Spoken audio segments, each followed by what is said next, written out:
Students, आज का हमारा टॉपिक है some important definitions related to magnetism. ये एमसीक्यू के हिसाब से 1 मार्क वाले क्वेश्चन के हिसाब से भी और कॉन्सेप्ट बिल्डिंग के हिसाब से भी एक अच्छे आर्टिकल के रूप में देखे जाते हैं। और इसमें से सबसे पहले हम डिस्कस करेंगे मैग्नेटिक फ्लक्स के बारे में। बच्चों, जिस तरीके से तुम इलेक्ट्रिक फ्लक्स के बारे में पहले से स्टडी कर चुके हो और उसकी डेफिनेशन के बारे में भी आप पढ़ चुके हो, तो बिल्कुल उसी तरीके से आप मैग्नेटिक फ्लक्स को डिफाइन कर सकते हो। The number of magnetic field lines passing through the surface placed perpendicular to the magnetic field. जब कोई भी सरफेस मैग्नेटिक फील्ड के परपेंडिकुलर रखी होती है तो उससे पास होने वाली मैग्नेटिक फील्ड लाइंस को मैग्नेटिक फ्लक्स कहते हैं। बच्चों, यहाँ मैंने एक यूनिफॉर्म मैग्नेटिक फील्ड इमेजिन किया हुआ है। इसके अंदर एक सरफेस हमने ली है और उस सरफेस का एरिया वेक्टर बी की डायरेक्शन में है, तो तब मैग्नेटिक फ्लक्स की value phi B is equal to simple B A होती है। अब हम एक दूसरी सिचुएशन पे विचार करते हैं। यहाँ पर भी मैग्नेटिक फील्ड बी है और बी के अंदर एक हमने सरफेस ली है, बस ये सरफेस मैग्नेटिक फील्ड के परपेंडिकुलर नहीं है। और अगर ये मैग्नेटिक फील्ड के परपेंडिकुलर नहीं है तो इसका जो एरिया वेक्टर होगा उस एरिया वेक्टर की डायरेक्शन ये होगी और एरिया वेक्टर और मैग्नेटिक फील्ड के बीच का एंगल थीटा बनेगा। यहाँ पर मैग्नेटिक फील्ड और एरिया वेक्टर के बीच का एंगल थीटा है। अब बच्चों, हम यहाँ एक दूसरी एक ऐसी सरफेस इमेजिन करते हैं। Be careful about the second type of surface.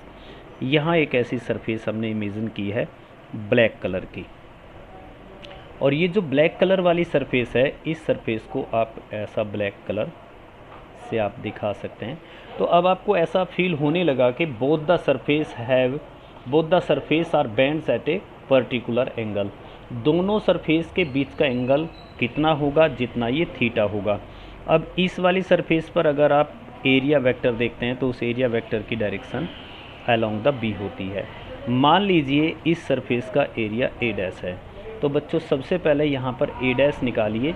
आप एक डायग्राम बना सकते हैं जिस डायग्राम में आप ये मान सकते हैं कि ये जो सरफेस एरिया है ब्लू कलर वाला, ये आपका इस तरीके से है, और इसके साथ साथ जो ब्लैक कलर वाला आपका सरफेस एरिया है वो इस तरीके से है, और ये आपका मैग्नेटिक फील्ड की डायरेक्शन है, बी की डायरेक्शन है।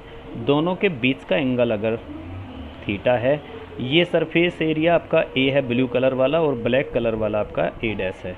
तो बच्चों, आप यहाँ सिंपल सी कैलकुलेशन लगा सकते हैं कि cos theta is equal to base upon hypotenuse, यानी कि A dash upon A. So we can write as A dash is equal to A cos theta. तो यहाँ जो मैग्नेटिक फ्लक्स होगा बच्चों, वो होगा magnetic flux phi B is equal to magnetic field B और इनटू ए कॉस थीटा। इसको हम लिख सकते हैं phi B is equal to B A cos theta. ये आपका फाई बी का फॉर्मूला बनेगा, और इसी फॉर्मूले को हम ये लिख सकते हैं कि phi B is equal to B dot A. और ये जो मैग्नेटिक फ्लक्स होता है phi B is the scalar quantity. ये स्केलर क्वांटिटी है। अगर इसकी यूनिट की हम बात करें तो इसकी यूनिट को हम कहते हैं unit.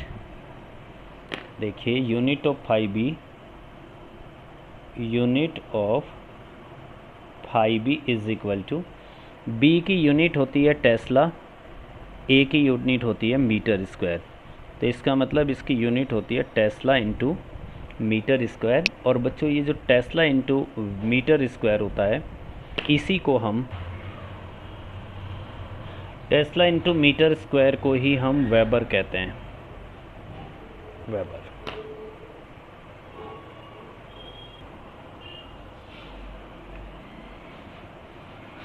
But students, tesla is equal to होता है newton into ampere into metre. तो अगर टेस्ला की वैल्यू हम लिख देंगे तो यूनिट ऑफ फाई बी बनेगा, unit of phi B is equal to newton per ampere into metre into metre square, और इससे ये कट जाएगा और न्यूटन इंटू मीटर को हम जूल लिख सकते हैं, तो इट इज़ जूल पर एम्पियर। सेकेंड डेफिनीशन है बच्चों magnetic induction. The total magnetic field lines crossing the पर unit area of the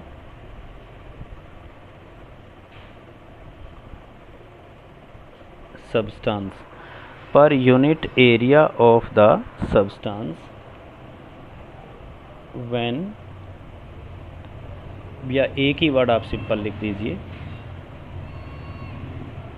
normally. ध्यान रखना कि वो परपेंडिकुलर होना चाहिए। इसको आप इस तरीके से समझ सकते हो बच्चों कि जैसे मैंने यहाँ स्पेस में एक मैग्नेटिक फील्ड लिया है, ये एक ऐसा मैग्नेटिक फील्ड है, और this magnetic field is denoted by B naught, air में एग्जिस्ट करता है। अब हमने इस मैग्नेटिक फील्ड के अंदर यहाँ एक सबस्टांस रख दिया है। मान लो मैंने ये एक मटेरियल इसके अंदर ऐसा रख दिया है, और मटेरियल को रखने से क्या हुआ, देखिए ये दो मैग्नेटिक फील्ड लाइंस जो इस मटेरियल के अंदर से पास होनी थी, ये तो इसके अंदर से पास हो ही रही है, ये भी इसके अंदर से पास हो रही है, लेकिन ये वाली जो मैग्नेटिक फील्ड लाइन थी जो इसके अंदर से पास नहीं हो रही है, ये भी इसके अंदर से पास होने लगती है। तो ऐसी सिचुएशन में ये जो सबस्टांस है, इस सबस्टांस के अंदर जो टोटल मैग्नेटिक फील्ड होता है, टोटल मैग्नेटिक फील्ड, वो अलग से भी प्रोड्यूस हो जाता है, आसपास का भी। तो यहाँ पर टोटल मैग्नेटिक फील्ड बी जो होता है, बी नोट तो था ही था, पर साथ साथ इस मटेरियल के अंदर बी एम भी प्रोड्यूस हो जाता है। तो हम ये भी कह सकते हैं कि the total magnetic field produced inside the substance is called magnetic induction. बच्चों बी नोट और बी एम में क्या डिफरेंस है? बी इज़ इक्वल टू, अगर हम ये एक सोलेनॉइड के द्वारा प्रोड्यूस होने वाला मैग्नेटिक फील्ड ले रहे हैं तो it is mu naught N I, plus ये जो मैग्नेटिक फील्ड होगा ये mu naught N into I M, जो इंड्यूस्ड करंट होगा ये उस इंड्यूस्ड करंट के द्वारा प्रोड्यूस होने वाला मैग्नेटिक फील्ड होगा।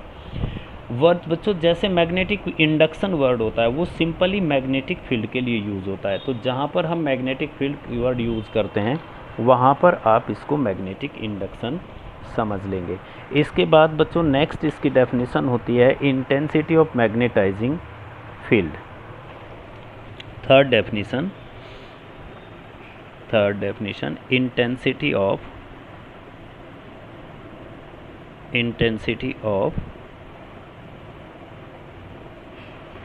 मैग्नेटाइजिंग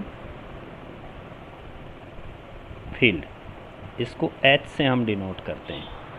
इसका मतलब क्या होता है इंटेंसिटी ऑफ मैग्नेटाइजिंग फील्ड का? इसका मतलब होता है तो बच्चों intensity of magnetising field is defined as the number of ampere turn per unit length of the solenoid, और इसको कैपिटल H से डिनोट करते हैं। Capital H is equal to NI होता है। बच्चों NI को ही हम एम्पियर टर्न कहते हैं। A का यूनिट होती है एम्पियर और N की यूनिट होती है टर्न, तो इसको ही हम एम्पियर टर्न कहते हैं। बट स्टूडेंट्स आपने ये पढ़ा है कि B naught is equal to mu naught into NI होता है। यहाँ NI को हम H लिख सकते हैं, तो B naught is equal to हो सकता है आपका म्यू नॉट इंटू H। इसके साथ साथ ये भी ध्यान रखना कि अगर आप Bm निकाल रहे हैं किसी भी मटेरियल के अंदर तो उसकी वैल्यू होती है mu not N into IM, तो इसको हम ये कह देते हैं कि Bm is equal to mu naught into NIM। ये जो आपका NIM होता है इसको हम H से रिप्रेजेंट कर सकते हैं, पर ध्यान रखना है कि ये H आपका IM के लिए है और ये H आपका केवल एयर के लिए है, तो इसको हम अलग से आर्टिकल बना के आपको पढ़ा देंगे। इसके बाद बच्चों नेक्स्ट आपकी डेफिनेशन है नंबर 4 इंटेंसिटी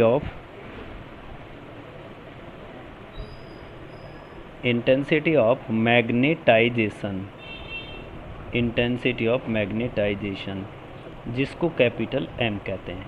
एक सेकेंड आपको इसकी यूनिट और लिख के बता देता हूँ। जो इंटेंसिटी ऑफ मैग्नेटाइजेशन इसकी यूनिट होती है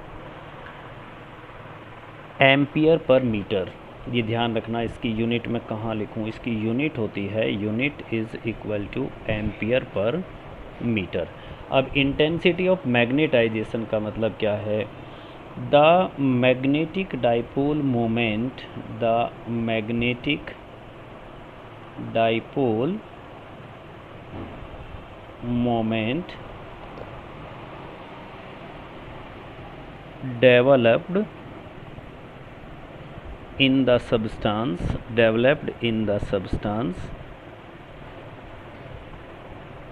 per यूनिट एरिया। इसको हम कह सकते हैं कि m इज़ इक्वल टू, जब किसी भी सबस्टांस के अंदर मैग्नेटिक डाइपोल मोमेंट क्रिएट होता है तो net magnetic dipole moment upon volume. अब जो बच्चों ये नेट मैग्नेटिक डाइपोल मोमेंट की बात है, ये net magnetic dipole moment m is equal to होता है qm इंटू 2l, और वॉल्यूम हो जाएगा a इंटू 2l। तो 12 से 12 कैंसिल, तो इसको हम qm अपॉन a भी कह सकते हैं। तो ध्यान रखना, ये net magnetic dipole moment per unit volume या फिर pole strength per unit area, ये इंटेंसिटी ऑफ मैग्नेटाइजेशन होता है। ये भी स्टूडेंट्स इंटेंसिटी है, तो इसकी यूनिट भी वही होती है और इसकी यूनिट होती है एम्पियर पर मीटर स्क्वायर। ये ध्यान रखना, ये भी यूनिट है, और it is denoted by capital M और I। इसको I से भी डिनोट करते हैं और इसको कैपिटल M से भी डिनोट करते हैं। आपकी नेक्स्ट डेफिनेशन है बच्चों magnetic permeability. It is defined as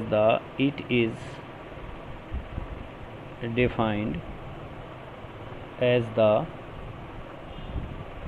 ratio of the magnetic induction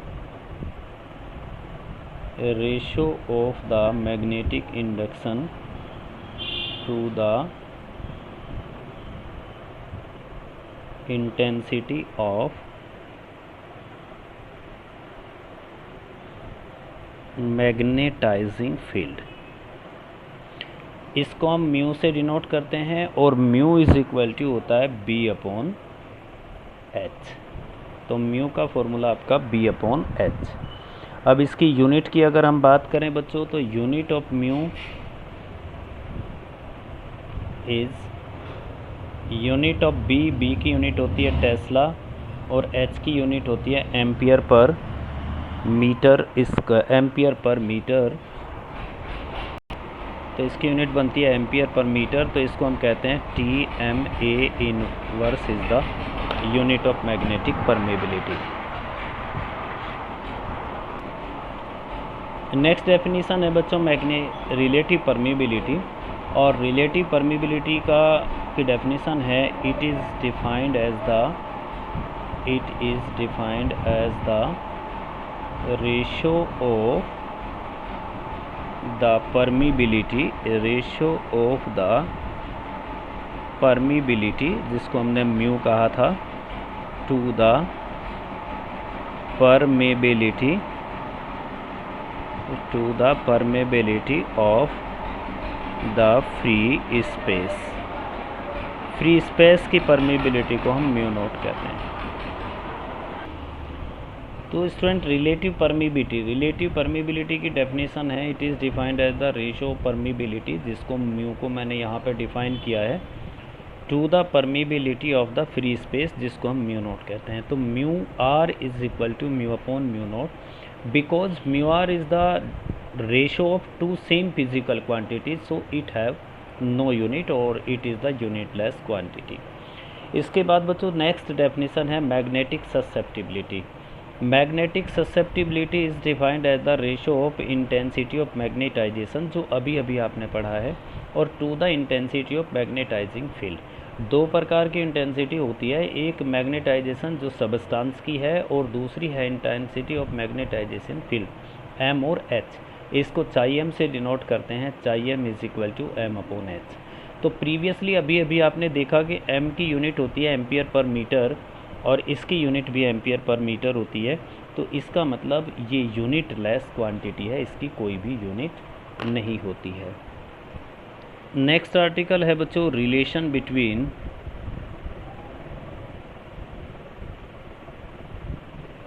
B naught and B M लिख सकते हैं। देखिए बच्चों, अभी अभी आपने पढ़ा है कि वी नो दैट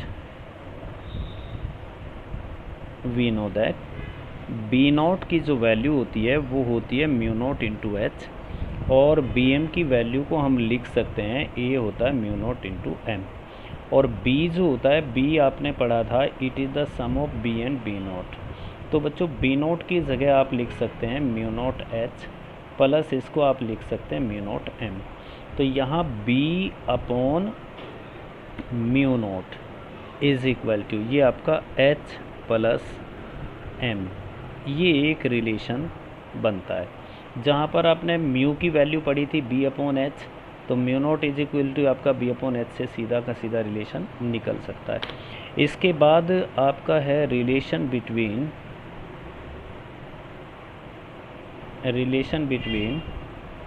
चाई एम एंड म्यू आर और चाई एम के बीच का रिलेशन। बच्चों अभी आपने पढ़ा है कि वी नो दैट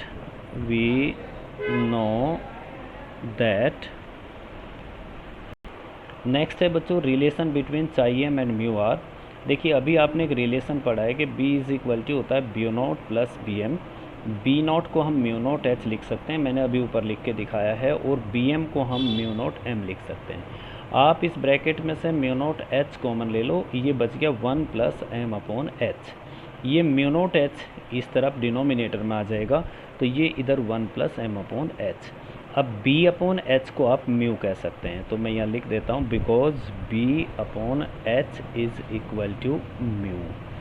और ये जो m अपॉन एच होता है because m upon H is equal to chi m, तो इसलिए इसको म्यू आर कह सकते हैं, इसको म्यू चाई m कह सकते हैं। तो mu R is equal to 1 plus chi m। ये थी बच्चों definitions in related to magnetism.